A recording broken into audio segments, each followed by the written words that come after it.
What's up everyone on the internet? Thank you for making this video part today. I'm so excited to upload this one for you guys because this video we'll be taking a look at a Crunchyroll and Adult Swim original anime that really caught my attention with the idea of having a swashbuckling anime where you get both pirates and samurai go on a wild treasure hunt, and that would be Fena Pirate Princess. So like I said, this anime was released a few months ago and it's actually a collaboration between Crunchyroll and Adult Swim where we follow a young girl called Fena who gets swept into a crazy adventure for a treasure that is unlike anything that anyone's ever seen before. But before we get to that, you should probably know that Fena is actually a princess who forgot about her past when her ship was attacked when she was just a kid. Fast forward several years later, her childhood friend Yukimaru, who is the leader of a samurai clan, comes in to rescue her in order to learn about the location of a hidden treasure known as Eden. But while Fena's getting comfortable with her new friends, turns out the leader of the British Navy is also after Fena, as well as a group of female pirates. And from there, the story sets off into the high seas as we get to watch Fena and her friends go on a treasure hunt that pretty much takes up the entire season. And what I like about this series is that even though it's short, the story never skips a beat for when it comes to getting from point A to point B. Well, I guess with only 12 episodes to tell your story, you really don't have that much time to goof off with any unnecessary filler episodes. Also, looking at this season, the pacing is well done. At the start of the season, the story hits the ground running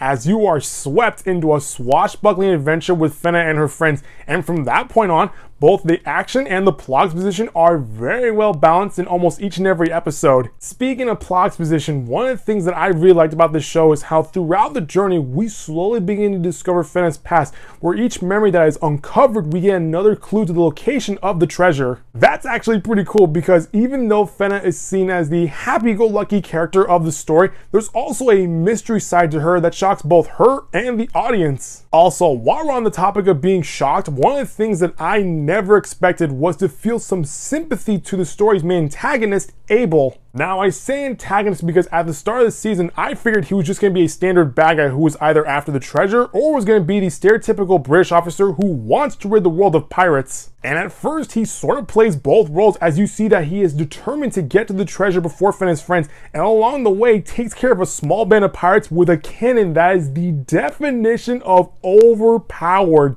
However, it's not until episode 9 where we get to see Abel's backstory, and it is here where we actually begin to feel sorry for the guy. One of my favorite methods of storytelling is most often the origin story of the main villain or antagonist, and one of the elements that sort of pushes these characters into doing wrong is for the sake of love. To see a character do wrongful acts out of love, you slowly begin to understand why this person is this way. And after looking at Abel's backstory, you soon begin to see this emotionless character as a person who was molded by tragedy, who then sets off on a journey with a goal in mind that leads him down a dark path. At one point, I began to think that if I was put in the same position, I might have done the same thing. So I applaud the creators for showing us Abel's perspective, as it allows the audience to change their initial thoughts on this particular character, who went from being the villain to an antagonist with understandable motives. With that being said, while I enjoyed most of this season, I will say that I do have a little nitpick with how the story ends. Without giving away any spoilers, I will say that the final episode does jump the shark with an unexpected plot point that is a bit surprising at first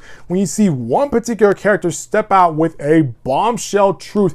And at first it may seem a bit confusing, but by the end of the episode, I was still satisfied. So overall, I really enjoyed this show as it cherry picks several genres to tell this really fun story. Not only do we get plenty of action and adventure, but we also get some aspects of mystery and romance. And to top it all off, the humor in this show is actually pretty funny. And with only 12 episodes where each individual episode builds on top of the other, this show is really easy to binge through. So if you're looking for a new anime to watch, or if you're a fan of swashbuckling pirates, I highly recommend you watch this show. Well, that's going to do it for this video, guys. That was my overall view for Fena Pirate Princess. If you like what you saw, click the subscribe button so you can get all the latest updates from this channel. I'll see you next time with a brand new video. Bye-bye.